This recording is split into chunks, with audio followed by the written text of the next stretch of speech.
Hello everybody, it's Kirk, and we're back with another episode of Kerbal Space Program. As many of you know, we're on point 19. I know point 19.1 is already out, but it's just minor changes, so I haven't updated to that yet. I just haven't gotten around to it. But even though it's been quite a bit since my last video regarding this game, I've been a little bit busy off screen. You may have seen that my previous attempt at constructing a space station was rather, well, let's say, unsuccessful, and I've been doing a little practicing. So what we're gonna do today is basically, in order to show off the new re-entry effects and rovers that we got going with the new update, we're basically gonna take some fuel over to the space station, and I'll show you what I did up there. This is just the ship I used to launch the RCS tank that I wanted to have on the station. It turned out to not really be necessary, but it's on there now, so I guess I could take it off, but it's just too much hassle for me to deal with, so I really won't. The ship is fairly basic. I guess I could add more of these boosters, and that would mean more fuel from this tank would be saved. But it works, and it's what I've been using, so I don't really mind it that much. Now, in order to be able to get this thing to dock with the station, we're going to need to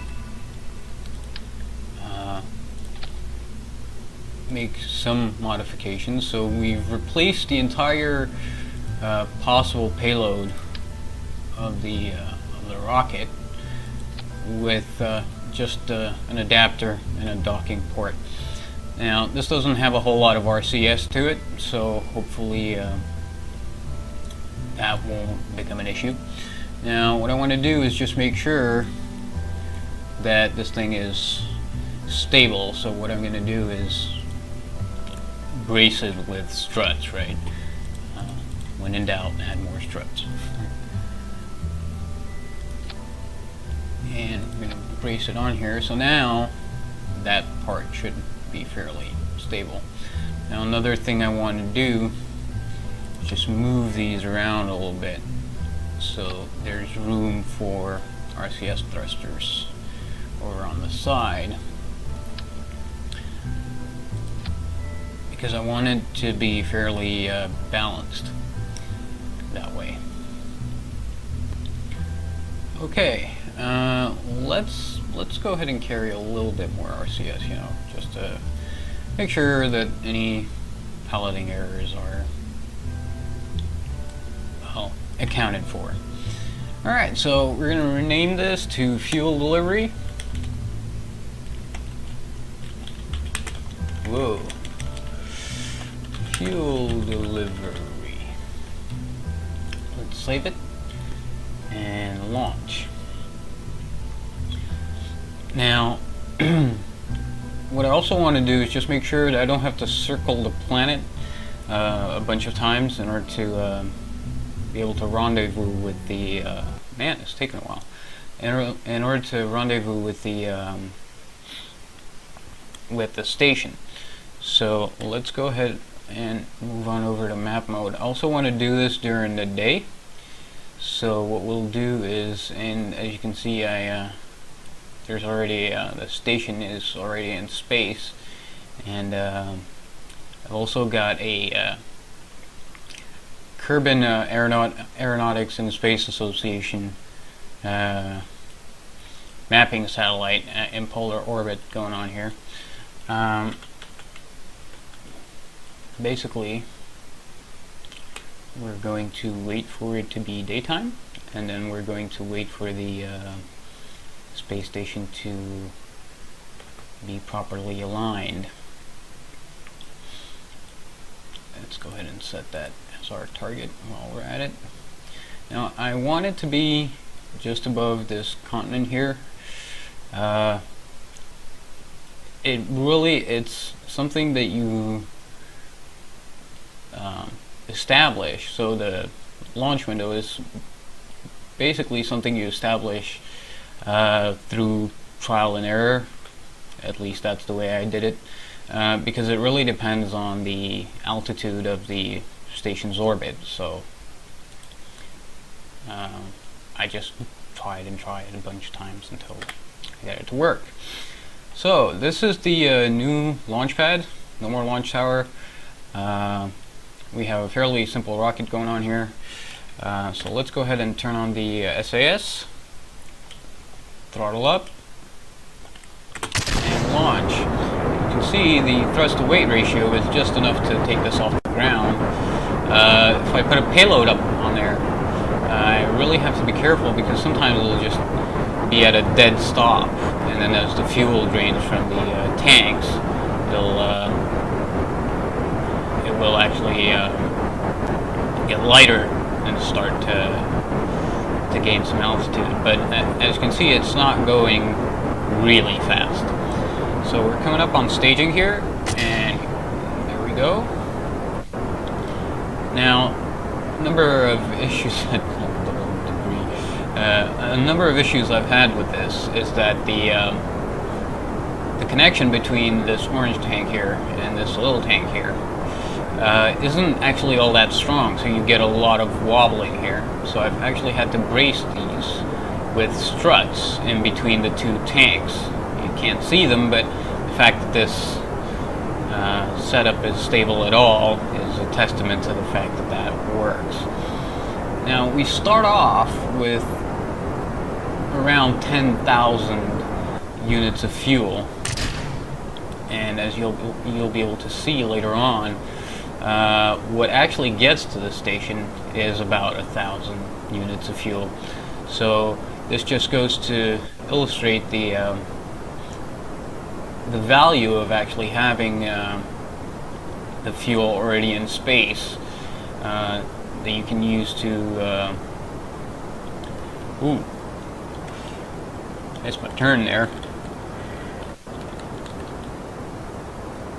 That you can use to resupply your ships, because it takes a lot of fuel just to get off the ground. So once you're already in space and at a decent and already at orbital speeds, if you can fill up your tanks, then that means you can really go places. And this rocket is going places. Well, not really, it's just going right above the atmosphere. As you can see, it's not going really fast because of all the weight, so none of the actual atmospheric effects are coming into play here. None of the atmospheric effects that they've added are coming into play here. But this is actually set up so that I've set it up so that you can deorbit it, and we'll actually be doing that. So the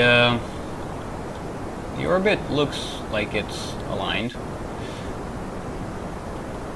Not really all that well, but, and as you can see, we're already getting a really close approach here because of the way that I launched. So this is coming up in 2 minutes. So what I'm going to do is switch to target mode and use the RCS to maneuver the rocket into a retrograde attitude in relation to the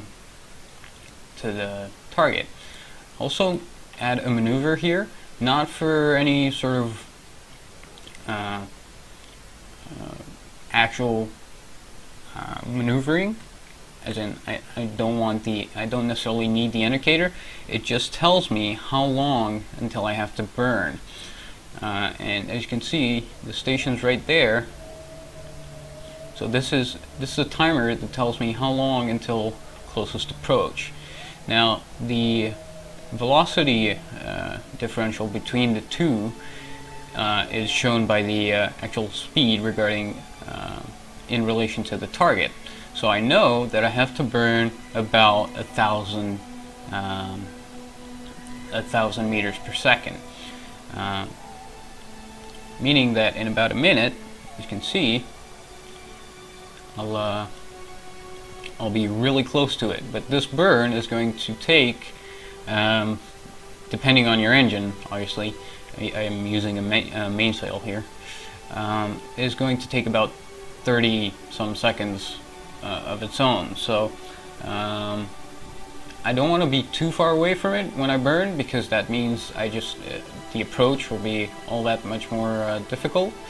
But I do want to get in close. So I'll probably start around 10 kilometers, and it's just going to go all the way up.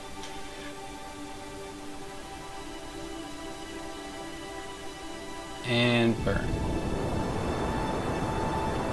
As you can see, we're still traveling really fast in relation to the target, but our speed is also dropping. Probably gonna miss it. Ooh, lag. Yeah, the station has gotten pretty laggy.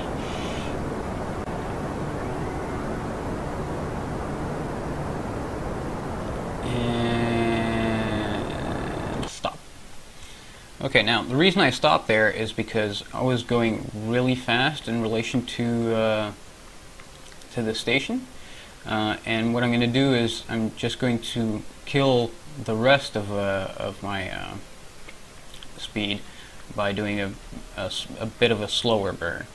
So I'm just using the nav ball here to orientate myself and keeping an eye on my target speed. And now we're down to 3 meters per second, and as you saw, that was a fairly quick ascent and rendezvous. Of course, I'm not anywhere near the station yet. 4.5 kilometers is pretty far away from it, but as you can see, my orbit is dead on. So that's a pretty effective means of encountering the station. Now, from this point forward, I press the V key, which is the default camera toggle, to get into chase mode, and just set myself up so that I'm pointed directly at the station, and just burn using the mainsail engine, because I'm already I'm quite far away, so I can afford to do that. In order to make sure that I stop in time, because I am traveling pretty fast in relation to the station, just go ahead and turn retrograde relative to it as soon as possible.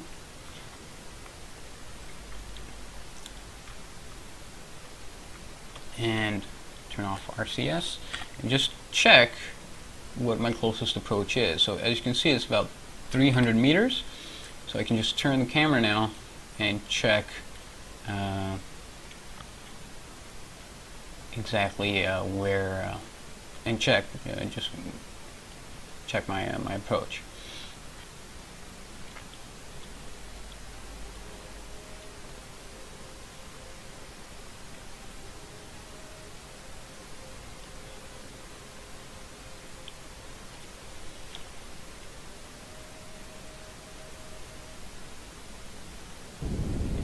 Start to slow down. Okay, and we're back to 5 or so meters per second, and we're already starting to travel in the opposite direction. So we'd better stop doing that. Now, at this point, what I do is, because I'm fairly close to the station, I'm going to start using RCS to get there, because the point of this mission is to get fuel to the station. So if I keep using it for the approach, that's sort of a self-defeating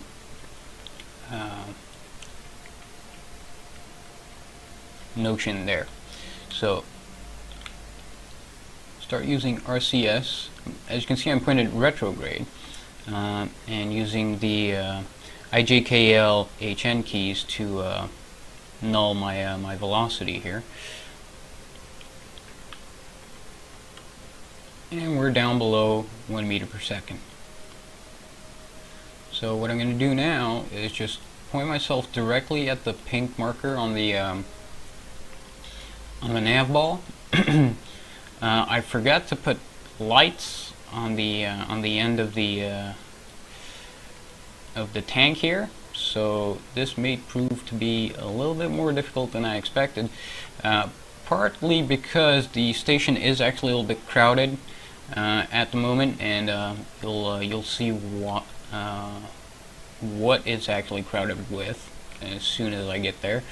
So we're doing 2 meters per second. I like the speed because it allows me to slow down in a hurry if I need to, and even though we're pretty far away, you can always time accelerate to get there quicker.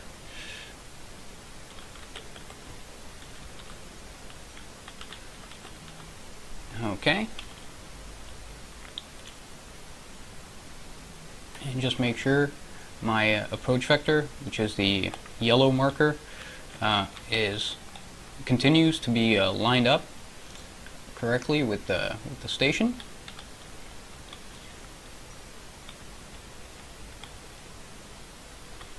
So my left hand is on the WASD keys to keep my rotation in check, and my right hand is on the IJKL keys to keep my my translation movements correct.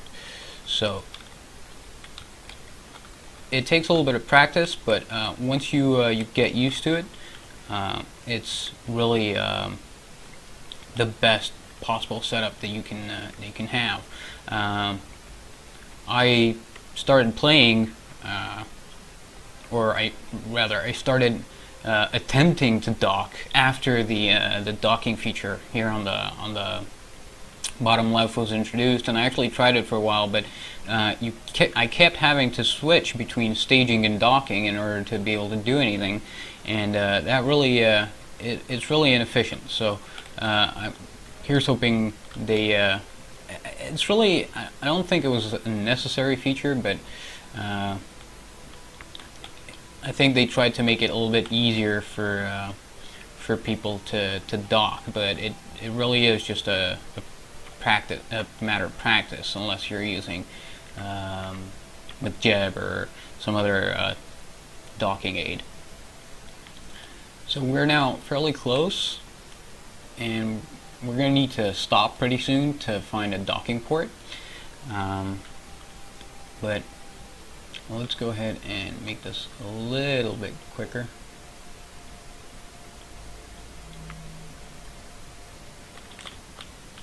Okay, so here we are in Butte. Alright, now I think I'm going to use this port, but before I go ahead and set it as a target, I just want to make sure I don't drift too far. So we're going to go ahead and null our velocity here again. Okay, 0.1 meters per second. And what I do here is zoom out, and it appears as though we'll be doing this in the dark, which I don't particularly like, but there we go. I managed to select the docking port. I'm actually stationary relative to this docking port, so what you do is you align your ship, or rather the nose of your ship, with the center of the pink marker. And I don't use SAS for this because this is a probe body ship, so it's going to want to use RCS, and in doing that it actually throws off the alignment by constantly thrusting in all directions. to maintain its position. So it's not as precise as is actually needed for this procedure.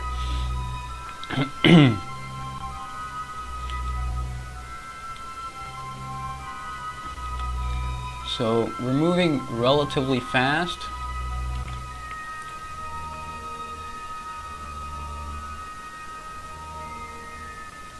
And I just want to stay aligned there. For one thing, it's how you dock. And for another, it allows me to slow down, which I'm actually going to do right now.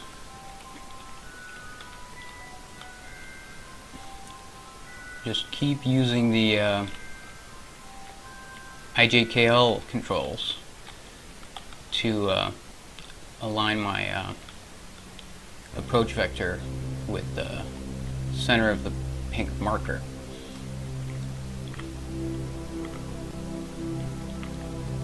And we're slowly getting there. I don't want to do it too fast, because what that's going to do is, if I miss, that's going to impart a spin on the station, and I'm going to have to switch to the station, get it to stop spinning, then switch back to the ship, then realign, and that's a whole bunch of RCS fuel wasted. And as you can see, we're approaching, and it's really dark. So this just goes to show you don't necessarily need to see what's going on outside in order to be able to. You could probably do this from a cockpit view. It's just that the chase camera makes it so that your controls are always the same for each direction. So there you go, magnetism kicks in and we're docked. And let's go ahead and actually time accelerate for a little bit so this thing comes into daylight, so I can show you what's going on the station.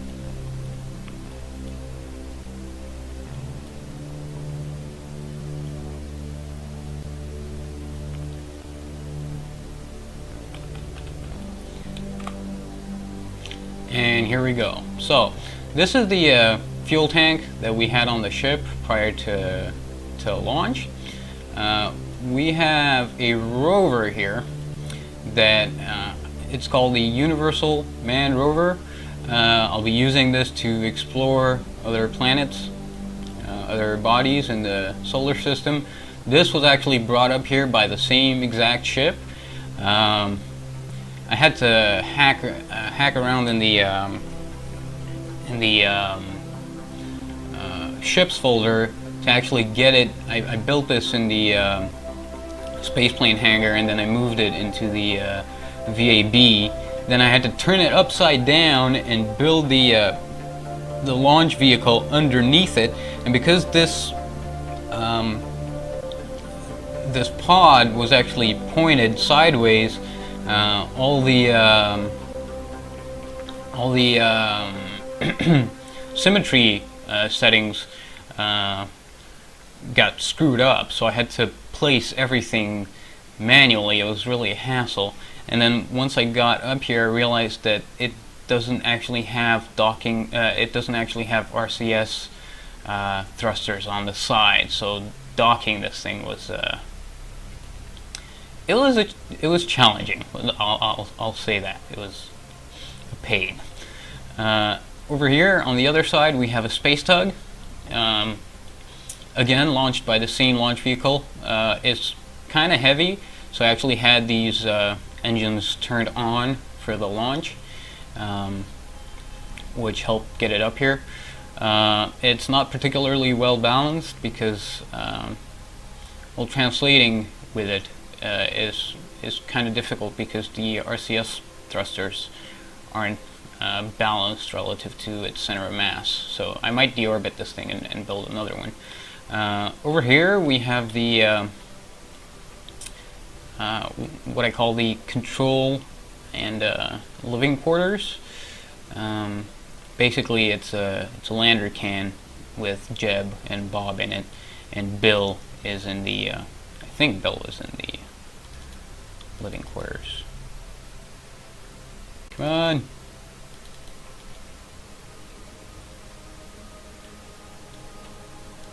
There we go. Yeah, Bill's in there. So this is the fuel station. It, like I said, not a whole lot of fuel actually gets up here with this launch vehicle. I could probably make it a lot more efficient, but I just didn't. So about half of the fuel has been transferred on here. So half of the necessary fuel to fill up the tanks has been transferred here. So let me go ahead and just check to see which of these tanks is lowest on fuel. Alright, so I think it's that one. So what we're going to do is transfer all of this fuel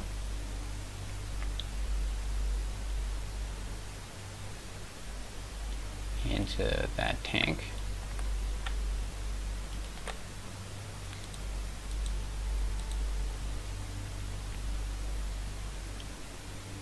Okay, and now in order to be able to, actually I think I could probably deorbit it on RCS alone. Might take a little bit longer, but why don't we do that? Because I want to have as much fuel as possible on the actual station. So let's go ahead and check out the re-entry effects, and we're going to undock here.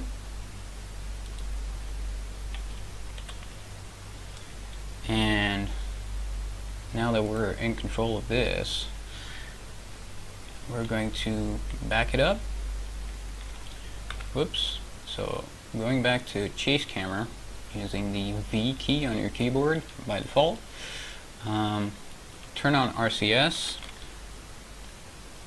and press N to back away.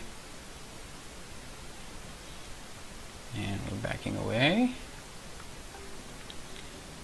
And now turn around to face the retrograde marker, because our nav ball indicators are now relative to our orbit of Kerbal. Okay, we're now in the correct position. Let's go ahead and get a view of the station. Oops.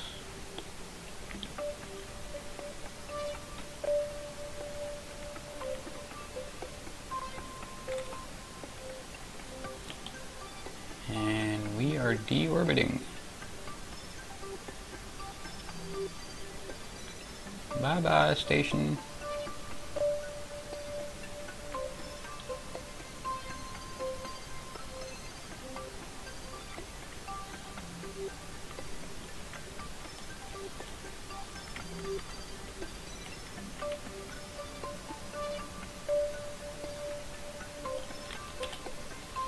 Now I can afford to turn on RCS now, SAS now, because I don't really need any of the fuel. It's just going to burn up.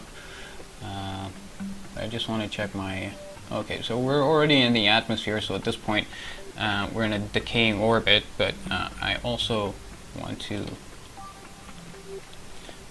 make sure that that this happens fairly quickly, so you guys don't have to wait around for the orbit to decay.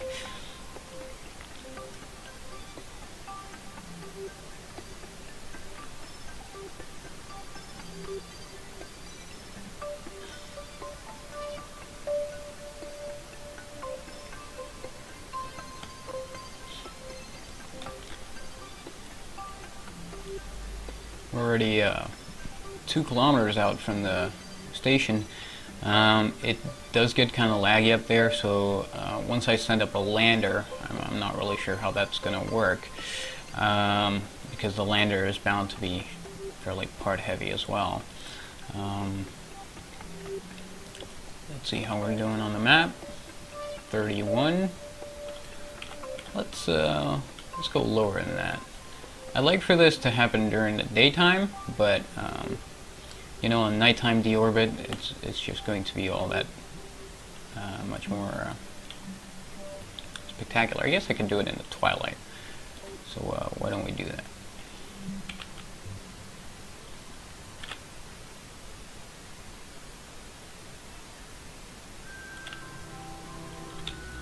Okay, it doesn't want to keep thrusting if I'm not in this view. I wonder why.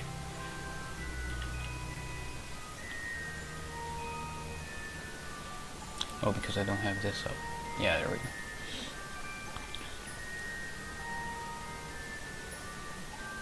Okay, so we're kind of drifting from the retrograde marker, but that's okay.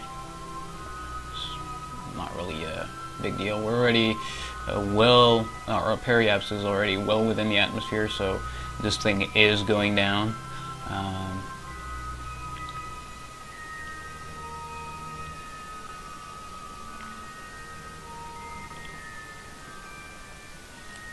Okay, and we are now on the collision course with the planet.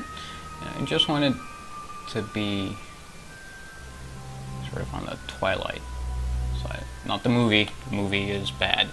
On the twilight part of the on the Terminator line. There you go. Much better movie.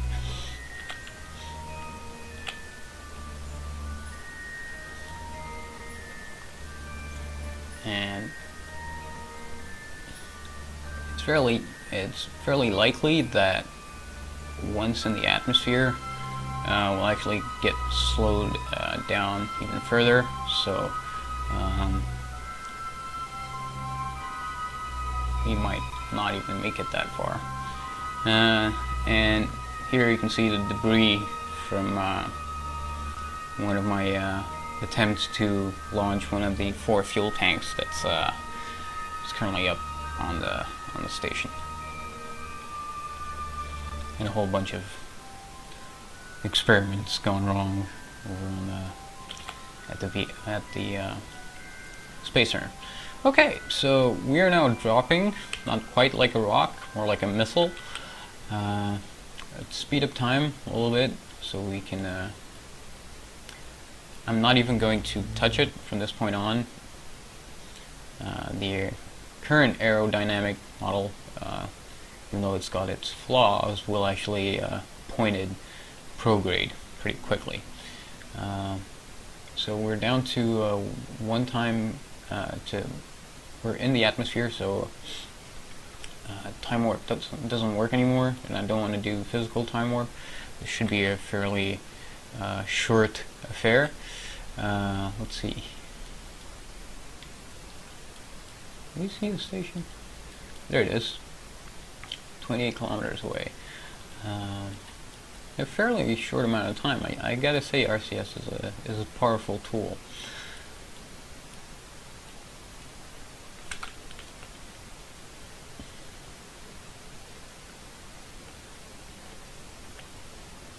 Okay, back to chase cam, and we are going down. I believe the atmospheric, the re-entry heat effect start around this layer of the atmosphere.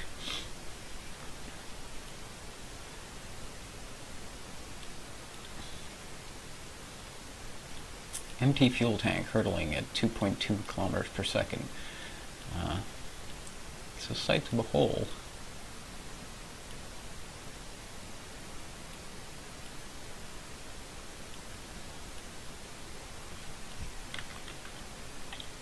I do kind of wish it went a little bit faster, because this may take a while. So let's do physical time acceleration. 2x should be good enough, and then we'll stop once we get where the interesting part happens.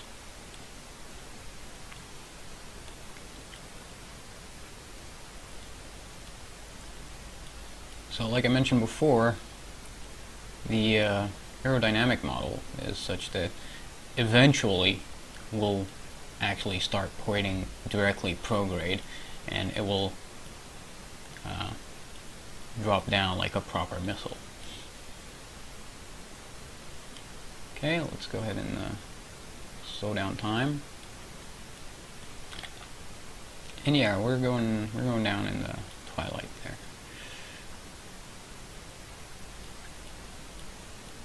See a nice sunset as our missile burns up.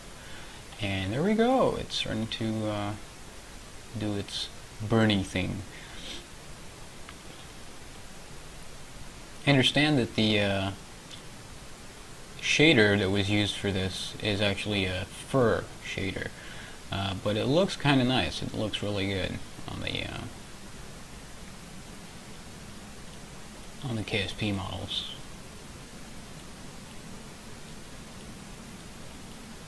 And there's even a sound effect to it. I don't know if you guys can hear it.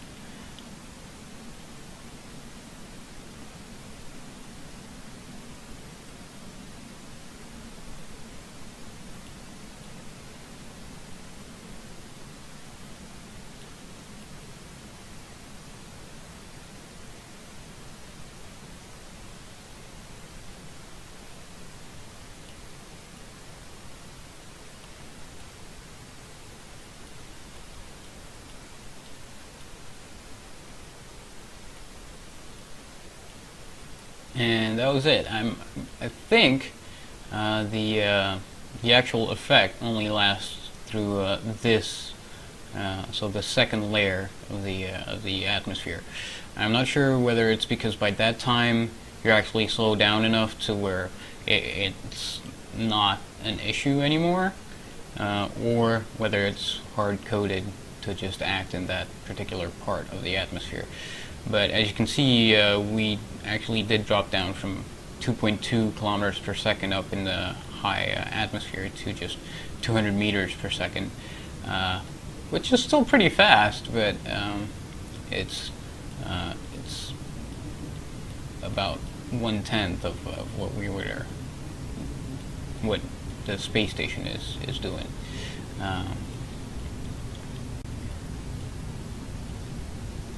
And as you can see, it's pointed directly prograde. Prograde right now basically means straight down into the ground, or water in this case. And once we're done here, I'm going to show you guys what that little rover can do. There we go. So let's go ahead and end that flight and go back to the Space Center. And I'll show you guys the setup here. Universal Manned Rover. It's basically a 6-wheeler. Let's go ahead and launch it.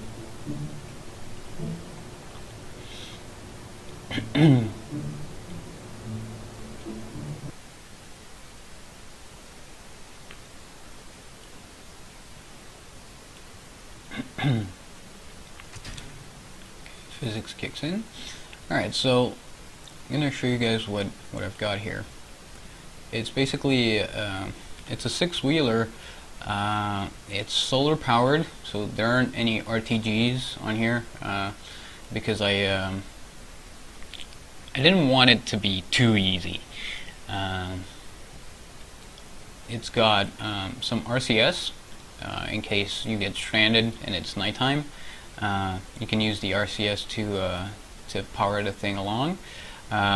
It's also needed to actually maneuver this thing around in space. There's a docking light right here. Basically what you do is you hit control from here, and then the nav ball switches to, why don't I show you guys? It switches to this part as though, so that becomes the reference point of the vehicle. But what we're going to do is control it from here. We have lights on the front so we can see what's going on. Actually, let's hit the brakes. There's also a ladder that Kerbal can use to get in and out of the ship. The chassis is constructed from some of the new structural parts. There's also underneath, I don't know if you guys can see it, underneath here I have an ISA MapSat GPS module. But yeah, that's pretty much it. It's just batteries and some solar panels. I have an action group set up to lock the steering. So let's there's no chase cam on the ground. So let's see what it can do. Okay, so number one locks the steering on the back wheels. Whoops! What did I lose there? Okay, so I lost the lights. And I forgot to retract the ladder. I've hacked the Rover wheels to make it so they don't actually brake just because of the speed. They will brake because of collisions. You can do this too. It's fairly easy. Just have a look in the forums. But it's fairly fast, and if you turn on the RCS, you can make it go even faster. I'm not really sure what's wrong with the steering. It doesn't have an SAS on it, so you can't lock the heading in any way. I'm not really sure what's wrong with the steering because it won't go directly ahead. It will flip over if you try too steep a turn. But other than that, it handles pretty well. Yeah, I was saying, I think the steering issue is related to the fact that the wheels are probably not perfectly perpendicular to the ground or perfectly parallel to each other because of the spot where I mounted them. I did try to sort of fine-tune it so it's as close as possible, but I haven't really found a way to make sure that they're parallel to each other and perpendicular to the ground. But other than that, it handles pretty well, and hopefully we'll be able to get the one that's currently attached to the station over to the moon or some other place. The fact that it's got a docking port on here, the docking port is actually dead on the center of weight, so you can put it on top of your launchers and take it up into to anywhere basically, as long as you have a sky crane that can lower it down, or any kind of fairly good lander.